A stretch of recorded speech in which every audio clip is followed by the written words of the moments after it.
Hi everyone, it's Gina K from Gina K Designs, and today on StampTV I'm going to show you a couple of fun projects that I created using the brand new Timeless Beauty Stamp and Die set by Alicia Krupskaya.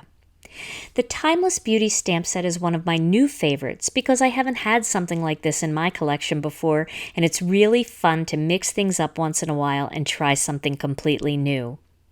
In this video, I'm going to show you an easy way to color the girl image in an Art Deco style, which allows the stencil pattern to show through behind the coloring. And then I have a bonus project featuring the lipstick. Here are the tools and products I'm going to use for my first card. I have the new Timeless Beauty Stamp and Die set along with the Art Deco stencil. I'm going to begin by spraying some of the Pixie spray on the back of this Art Deco stencil. And I do that in a cardboard box. That way the spray doesn't get anywhere you don't want it. Then I'm going to place the stencil on top of some Gina K Designs white cardstock. And you can see I lined it up using the pattern so I know that the stencil is straight. Then I'm going to do a little bit of ink blending. I'm going to use one of the Picket Fence Studios life-changing brushes, and I'm also going to use some of the Gina K Designs Innocent Pink ink. I'm starting in the corner and I'm using a light touch to blend some color on a diagonal down toward the center. Then I'm going to bring that color lightly out from both sides, and I'm going to continue to blend by adding a little bit more ink onto the brush and then continue to blend down onto an angle all the way to the other corner. Now you can see I've left a little bit of white space, and that's okay. That's how I want it to look. I want some of the pattern to show through on the girl while I'm coloring, but I also want there to be some white space left behind, so you can see what that stenciled pattern looks like. Then, using my MISTI, I'm going to stamp the girl image using some Gina K Designs Black Onyx ink. I'm going to position the girl so that the bottom of the stamp is hanging off the bottom edge a little bit, and then I'm going to pick it up with the door of the MISTI. I'm repositioning my cardstock to make sure it's exactly where I want it and it's straight in case I have to stamp a second time. And then I'm going to ink this up with the Black Onyx ink. You can also use the Gina K Designs Amalgam ink if you're doing watercolor or colored pencils in Gamsol, but I'm just using some Copic markers so our regular dye ink will work perfectly. So now you can see I've stamped her down in that corner and some of the pattern is showing through. Now I'm going to add my greeting, and I'm going to use Our Friendship is Timeless. I think that's such a nice greeting for a friendship card, and I'm going to stamp it in the open space next to the girl on her left-hand side. I'm going to position that and make sure it's straight, and then pick it up with the door of the MISTI, and then I always want to reposition my cardstock just in case I have to stamp it a second time.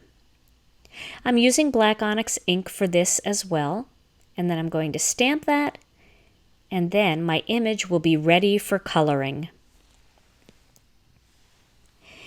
Now, when I begin to color the girl, I'm going to use a bunch of different markers, and I am going to list all of the different color markers in the description on my blog. So if you are looking for all of the colors that I'm using, as well as the measurements for these cards, you can head over to my blog for more photos and different angles, and then also all of the detailed information so you can recreate this card using the same tools and supplies that I've used. So you can see I'm just coloring this girl's skin in, not with any shading or anything like that. And you can see because the Gina K Designs inks are dye inks, none of that beautiful stenciling moves. You still see the pattern behind the Copic markers. By doing a stenciled pattern behind something that you're going to color, it eliminates the need for lots of intricate shading because you already have a very interesting thing going on behind the coloring. So this is kind of a way that I like to color some detailed images if I don't have a lot of time or if I'm just looking for kind of a new style. So there, I've colored all of her skin in, and you don't want to color that little hole right there. Leave that open. I've seen a few people color that in, but you do want to leave that open. Now I'm going to use a lighter purple, and I'm going to color in her dress and also this shawl that she's kind of got wrapped around her here. So I'm just using straight coloring, simple coloring for this, but I am going to add just a little bit of shading to this purple. And you'll see how easy it is for me to do that without messing up the beautiful pattern that's behind all of this lovely design. So I'm continuing to color this in using the light purple. I'm also going to color her headband, her hairband there that she's got wrapped around her head. I'm going to color that in the same purple too. Now I've seen people color this part of the dress in a different color and then the shawl in another color, so that kind of makes it look like two different pieces of clothing. Here, by coloring it all in one piece, it almost looks like she's got some kind of towel or something wrapped around her, and then the shawl part of the towel is just draping over. Maybe she just got out of the shower and she's getting ready for her evening out. So now I'm going to use a yellow marker here, and I'm going to give her some blonde hair. And again, I've seen beautiful coloring of hair and how to put in all the highlights and details. But because I've got a pattern going through behind here, I'm just going to add a single color and let the pattern show through. So now I'm going to add some of the details on the shawl and on her headband. But before I do, I just want to add a little touch of red to her lips, just to give her that red lipstick look. And you can add a little bit more to the bottom lip if you want, just by adding a little bit more red ink. Now here's a darker purple than the original purple that I started with, and I'm just going to run that marker just along the edges here of her dress and then also of the shawl. And you can see I'm just kind of going around the perimeter first, and I'm getting all those areas enhanced with that darker purple. Now you can also do these same types of techniques using watercolors or colored pencils, whatever you feel the most comfortable coloring with. I am not a Copic marker expert. Alcohol inks are fun for me because they look beautiful and they never look streaky, but I've never really put a ton of time into learning how to shade, so I just kind of do it my own way. But remember, making cards and coloring should be fun. So if you're having fun, don't worry about doing things right or wrong. There really isn't a right or wrong. As long as you're enjoying it and you think it's beautiful, that's what's right. So now I'm just adding a little bit of low lighting there along the lines that are drawn into that headscarf. And then now I'm going to go back with that lighter purple marker. And with the lighter marker, I'm going to just pull that dark color down into the shawl and into the dress. So I'm just going right over the line where the dark marker was, and I'm just pulling it down into that lighter color. So this way, it just takes away the sharpness of the line that I drew, and it does appear to have some nice shading. And again, this might not be the proper technique, but I think it looks good, and I kind of like the way it looks with that pattern coming through behind, so it works for me. It's also a very easy way to color, so if you've been struggling a little bit with alcohol markers and you just want to try this kind of technique, it works really nicely. I'm going to add a little eyeshadow there to her. I'm going to do that with the darker one. So I'm going to just color over her eye and add a little bit of shadow to give her a more made-up look.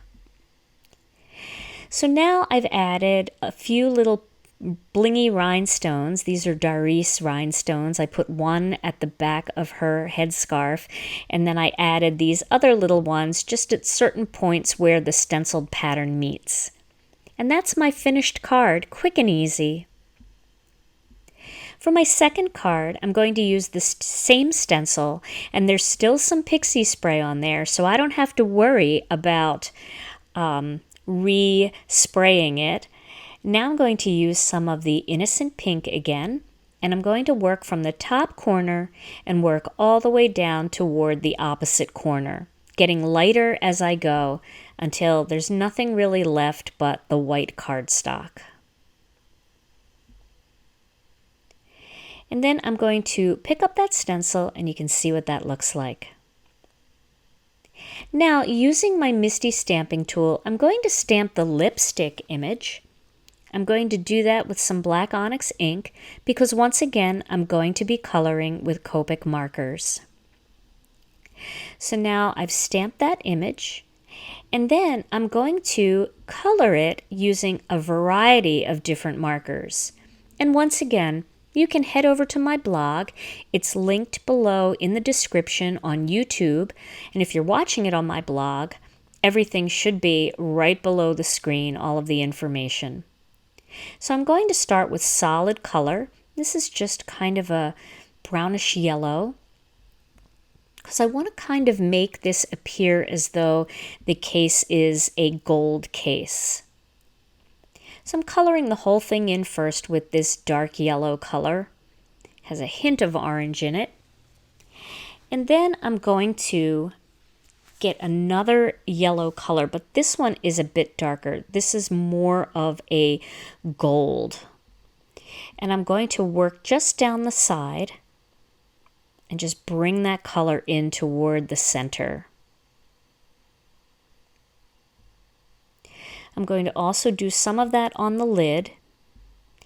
And again, I don't have any idea where lights and darks are. I just color it so that I think it looks good. I don't worry too much about that. Next, I'm going to add a step lighter yellow, and I'm going to add that just on that line a little bit. So that is my third yellow in the mix. And then I'm going to add one more yellow, and it's going to be a super light yellow. This pale yellow is going to kind of blend that line along the edge and kind of brighten it up a little bit. I'm just going to add a little bit right there. So now it's time to color the lipstick. And I'm going to use a nice bright red for the lipstick. This is R17.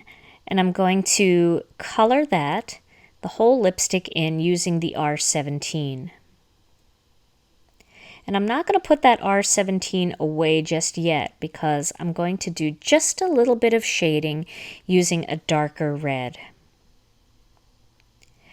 So now I'm going to use some of this darker red. I'm going to do it just along the edge here, going down the side of the lipstick, a little bit underneath that oval part, and then I'm going to just do a little bit along the edge where it meets the tube. Then I'm going to go back in with that lighter red, and I'm going to just kind of using a flicking motion, I'm just going to bring that color down into the lighter red.